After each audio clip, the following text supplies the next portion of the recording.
Oi, gente, bom dia. Aqui é a professora Sandra. Venho aqui para me dirigir aos queridos do primeiro período do curso de Serviço Social. Eu quero colocar aqui algumas questões sobre o nosso segundo texto, que fala da experiência grega para os estudos da importância da experiência grega, né? Para os estudos da ciência política. E aí a gente pergunta por que a gente vai estudar os gregos? O que tem a ver os gregos com a ciência política? Tem muito a ver. Os gregos têm muito a ver com muita coisa que a gente acha que a gente criou, né? Primeiro é que a gente, antes de estudar a ciência política propriamente dita, a gente estuda a filosofia política. E a filosofia nasce na Grécia. Além da política, e a política nasce da filosofia. Filosofia e política nascem no mesmo processo, que é pensar o mundo do ponto de vista racional.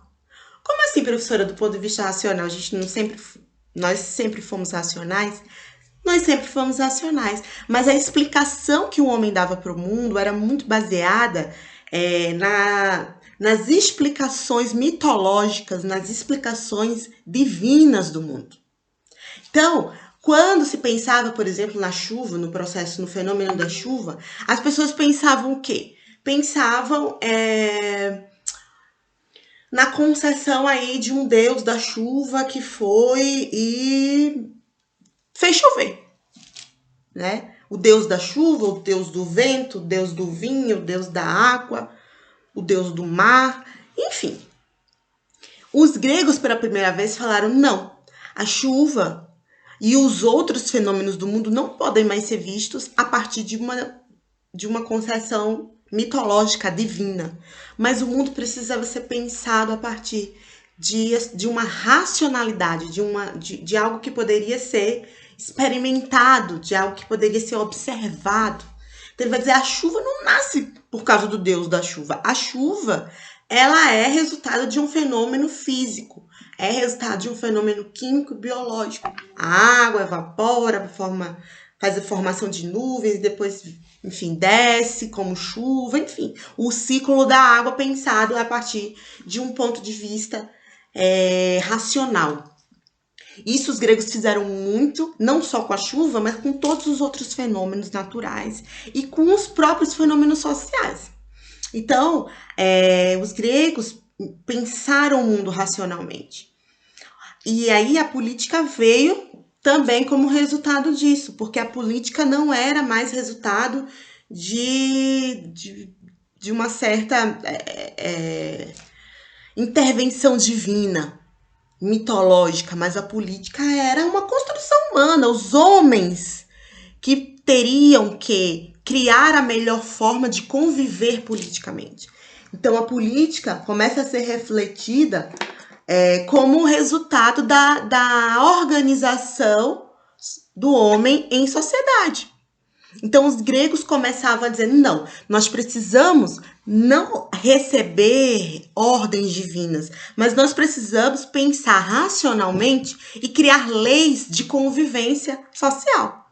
Então, pela primeira vez, se criou leis baseadas não nos deuses, mas as leis baseadas na decisão humana. Os homens se reuniam e decidiam sobre as suas leis, sobre as suas regras de convívio. Os gregos formavam grandes assembleias públicas. E lá eles legislavam. Não tinha vereador, não tinha deputado. Eles, os próprios cidadãos gregos, se reuniam em assembleias e decidiam sobre a sua vida social, decidiam sobre a sua vida pública. Diziam: a partir de agora nós vamos decidir que vamos conviver desse jeito. Quem não obedecer vai ter essa punição. Eles começaram a legislar sobre a sua vida coletiva. Então eles entenderam que fazer política é pensar no que era melhor para a polis, para a sociedade. Então os gregos são importantes porque eles, pela primeira vez, eles pensaram a política como construção humana, como organização social e como fundamental para a gente conviver em sociedade. Se organizar politicamente foi fundamental para a gente conviver em sociedade, né? Então, os gregos tiveram essa grande né, essa grande contribuição para os estudos da política. E aí, a política, como diz o texto, né, a política se desliga dos mitos e se abre para pensar a possibilidade dos homens criarem as suas próprias leis, dos homens se organizarem coletivamente em sociedade. Né? Por isso que a gente precisa estudar um pouco essa reflexão que os gregos fazem sobre a política. Primeiro, dizer que a sociedade grega não era mil maravilhas também. Eles se reuniam em praça pública, em grandes assembleias, legislavam, né? O povo criava suas próprias leis. Né? Não existia a figura do representante, do vereador, do deputado. Não, os homens iam lá em praça pública e iam decidir sobre as leis. Votar, discutir, se contrapor, né? Então, existia a figura da pessoa, do cidadão grego que participava das assembleias. Para eles era muito importante participar da assembleia. A participação era muito cara para os gregos. Né? Não precisava os gregos ganharem um salário de deputado ou de vereador para estar lá nas assembleias e votando nas leis. O que os gregos tinham era um compromisso em contribuir com a organização das sociedades. Mas quando a gente está falando dos gregos, a gente está falando de uma região extremamente desigual também. Né? Os gregos eram grandes imperialistas. Né? A terra grega era muito árida, era muito montanhosa. Então, os gregos não tinham o hábito de cultivar nas suas terras, porque suas terras eram muito ruins para cultivar, para criar animais. Então, o que eles faziam? Eles iam procurar outras terras, iam colonizar outras terras. Então, eles começavam a formular planos de guerra, de ataque. Aquilo ali, aquela terra lá é boa para plantar couve. Vou lá, quero plantar couve. Vou lá, ocupo aquela região militarmente. E o que eles faziam com os estrangeiros, com as pessoas dessas terras que eles ocupavam? Escravizavam. Então, os gregos viviam numa sociedade que era imperialista e era escravocrata. Ou seja, dentro das cidades-estados gregas, existiam as assembleias que contavam com uma participação dos cidadãos. Mas quem eram esses cidadãos que podiam participar da assembleia grega? Eram homens, as mulheres não participavam, ficavam dentro de casa. E eram cidadãos gregos, porque os estrangeiros tinham que ficar trabalhando na terra, na criação de animais, enfim, nas atividades domésticas, enquanto os cidadãos gregos estavam lá discutindo sobre os rumos da cidade, os rumos da polis. Então, assim, os gregos foram importantes para pensar a política, mas não era uma sociedade ideal, era uma sociedade imperialista e escravocrata. 10% da população apenas participava das assembleias, que eram os cidadãos gregos, né? Importante fazer esse parênteses. E aí, nessas assembleias que decidiam sobre o futuro da cidade, não existia a figura do Estado. O Estado eram essas assembleias, porque era nessas assembleias que se votava. Eu vou entrar em guerra onde, com quem, a guerra vai acabar lá naquele lugar, eu vou criar uma lei agora para arrecadar tantos % de impostos, eu vou criar uma lei para promover uma atividade de educação. As leis eram criadas em praça pública pelos cidadãos. Esses cidadãos, eles eram pensados como existiam pessoas que se destacavam mais nas assembleias. E existia muito a valorização da retórica, da palavra, daquele que convencia na assembleia. Tanto que existia a figura dos sofistas, né? O que eram os sofistas? Eram professores de retórica. Eram professores que ensinavam os cidadãos a como se posicionar nas assembleias, a como conseguir convencer o outro. Os sofistas eram professores de retórica, de linguagem, de como falar melhor em público. Então, os gregos se preparavam para essas assembleias populares. Uma outra coisa é em relação à percepção que alguns filósofos gregos tinham sobre a política.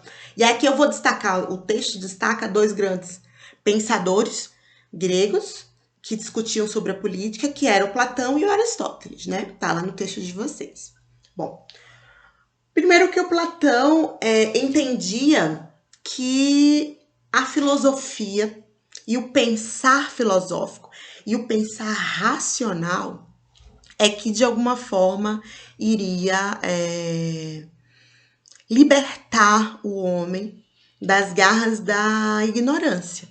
E que o Estado, e que a melhor forma de guiar o Estado, esse Estado da participação nas assembleias, era a partir da razão, da racionalidade e da filosofia. Então, o Platão defendia que os filósofos eram as pessoas mais capacitadas para discutir nas assembleias sobre os rumos da cidade. Então, o Platão tinha uma discussão e uma percepção muito de valorização da filosofia. A filosofia paresa era que libertava o homem.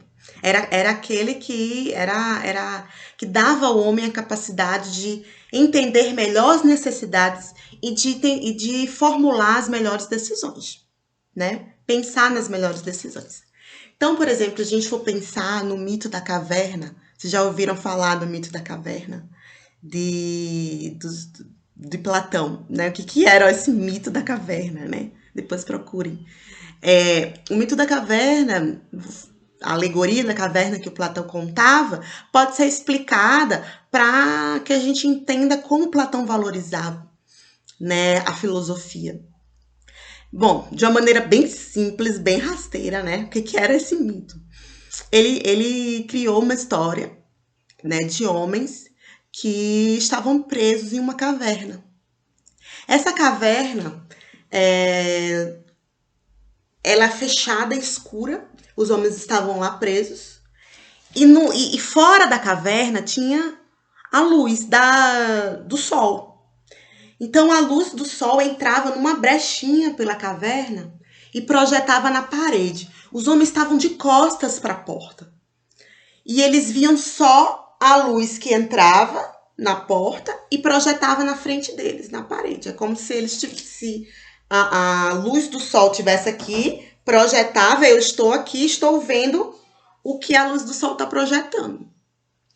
E aí os homens começavam a ver, a prestar atenção no que a luz estava projetando. Então eles estavam vendo o mundo a partir de uma projeção das sombras, né? Porque se você está projetando a luz do sol na parede, você vai ver sombras. Então os homens começavam a prestar atenção e eles começavam a ver as sombras. E eles achavam que aquelas sombras que eles estavam vendo era o mundo real. E eles começavam a entender o mundo a partir daquilo que eles estavam vendo lá na parede projetada. E aí o Platão vai dizer, não, o que os homens estão vendo sobre o mundo é apenas uma projeção da realidade. Eles estão vendo as sombras sobre a realidade. E aí ele diz, quando o homem está sem a filosofia, quando os homens estão distantes da filosofia, eles não conseguem compreender a realidade como ela é. Eles compreendem como se eles estivessem dentro de uma caverna e vendo as projeções do mundo. Então aquilo ali que eles estavam vendo dentro da caverna não era o mundo real, era o mundo projetado. E o que o Platão pensava? Isso é uma metáfora. Ele está dizendo que os homens, quando eles não conhecem a filosofia, eles não conhecem a realidade. Eles veem apenas as sombras. E é importante que o homem saia da caverna e veja o mundo lá fora, como ele é, fora das sombras da caverna. E aí, é por isso que ele entende que a filosofia, o que ela promove para a humanidade? Ela tira o homem da caverna. Ela faz com que o homem enxergue a realidade como realmente a realidade é. E não ver apenas sombras. Né? Então, ele vai dizer que a filosofia tinha o poder de tirar o homem da caverna e fazer com que o homem compreendesse o mundo como ele realmente era. Então, essa era a percepção da importância que Platão dava à filosofia. Porque a filosofia iria tirar o homem da ignorância da caverna, pensando na metáfora que ele usou, e fazer com que o homem enxergasse as reais necessidades do mundo, que o homem percebesse o mundo de um ponto de vista racional. E é por isso que, por Platão, os melhores, o Estado deveria ser formado pelos filósofos, porque aqueles que tinham uma percepção real da realidade e aqueles que poderiam tomar as melhores decisões para a sociedade.